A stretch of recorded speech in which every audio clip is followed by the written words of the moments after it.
Good morning, I'm Frank Sedgman and I'm looking forward to the YouTube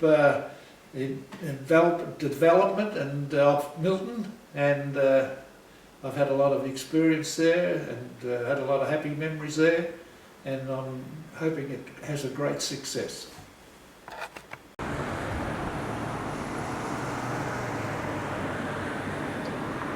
That wonderful book.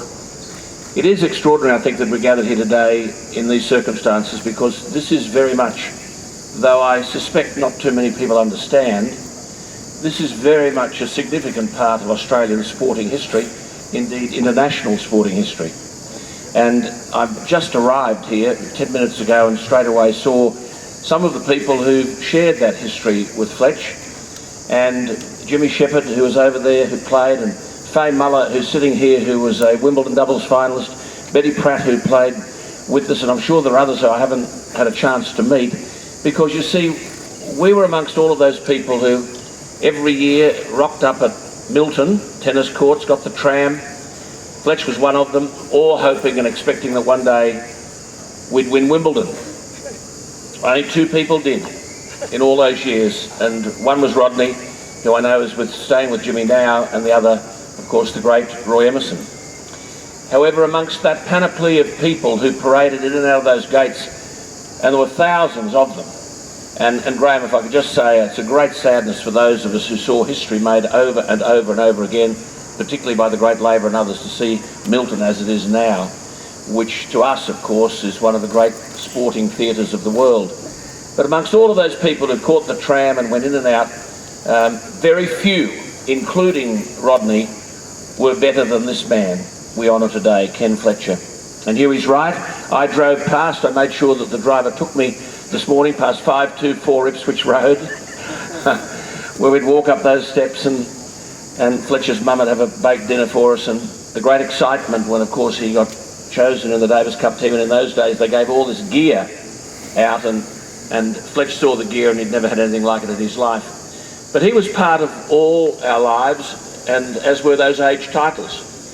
And then, of course, we read so much today about young players, and they're promising and they're exciting and they're great prospects, and young Bernard over there last night. But here he's right. This Ken Fletcher was seeded 3 at Wimbledon at 21 years of age. And you're also right. He basically had Manuel Santana on the ropes. Santana won the Wimbledon Championship, and Fletch took him to 5 sets. He virtually beat everyone and won every championship except that he never won one of those Grand Slams, the Australian Open. He was in finals, the Australian Open, the French Open, Wimbledon, or the US. He had some titanic struggles in the Australian Open. He played in the final of the men's doubles in one year in Adelaide, and the match went on and on and on until well into the morning. And he was in the final of them, and they won it. And he was in the final of the men's singles the next day against Roy, and he could barely move. Fletch was a personality in the very real and positive sense of the word. There are none of these people today.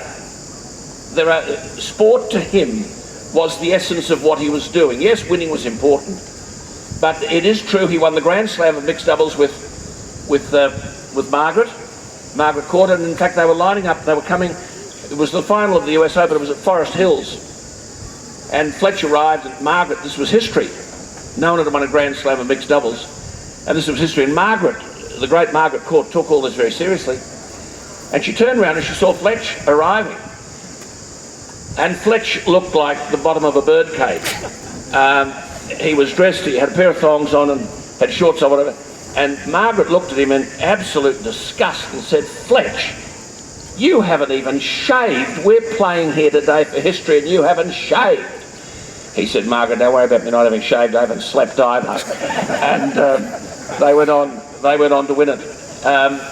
It is also true what Huey said, that the great Harry Hopman said this was the man who never the forehand. It's generally regarded, and even in that era, and translating to the modern era, Ken Rosewall was the man of the backhand and Ken Fletcher was the man of the forehand. So I'm so delighted that the media are here, because unless this story is taken to Australia, they don't understand. We're terrible, absolutely awful with our understanding of history.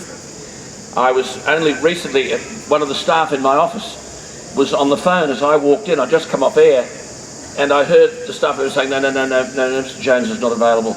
Now look, he's still in the studio, because they all sort of try and look after me for 10 minutes after I come off air, and they kept on going. In the end, I got tired of this, and I'm saying, hang up. So when she hung up, I said, who was that? She said, I've got no idea, some bloke who said his name was Herb Elliott. and I'm sure there's a stack of people here today who don't even know who Herb Elliott is. We're currently trying to raise money to perpetuate the name of Joan Sutherland, the greatest coloratura soprano the world has ever seen. And it's very hard. I've got sitting over here in front of me here one of my footballers, perhaps one of the 3 greatest rugby fullbacks of all time, Roger Gould. But if you went out and spoke to someone today and talked about fullbacks, they wouldn't have a clue. And these are Queenslanders. Fletcher is he was through and through a Queenslander. And Graham, that you and your council have done what you've done, and I know you've made adjustments at the end of it too, so that the memory is properly honoured and properly perpetuated. It is really special. And I just hope that as children are brought by their parents to the park and they walk around, that they don't walk past, and that mum and dad do a bit of homework and they stop and they say, let me tell you who Ken Fletcher was. His dad was an engine driver. He lived in a rented house. You can go and see it, 524 Ipswich Road, Annerley. And from all of that, he rose to be one of the greatest tennis players the world has known, one of the greatest personalities Australia has grown, one of the most successful players. That's not gilding the lily. I mean, you could talk to the people. I talked, Jimmy played with him, Faye, and they'll tell you the stories. This bloke was a genius on the court. Yes, most probably he was careless about his ability. Most probably didn't realise the potential to the extent that he should have, because he did other things, he had fun. But the fact that you, Graham, and your team have chosen to honour this very special friend of ours in this way, he is perpetually in history as a result of your wonderful book, Huey. And let's hope a film. It'll be a far more interesting film than some of the rubbish that is paraded around from time to time, and it'll certainly make a television series better than Underbelly, I can tell you. Because this would be fact, and there wouldn't be killing of people, we'd be laughing at people. So, to all of you, thank you for coming, and I just hope you'll share this message about this young man, Kenneth Norman Fletcher, who came from 524 Ipswich Road, Annerley, and rose to extraordinary heights, to a position whereby the world of sport, in his prime, knew who he was, knew how great he was, and would collectively today, wherever they are, and especially tennis players, feel that he is here being appropriately honoured. Thank you for being... Hi, I'm Charlie Fancutt, and this is the tennis practice court. The council has built many of these in the parks, and they hopefully build many more, and they're fantastic. Please use them, all you young players and older players.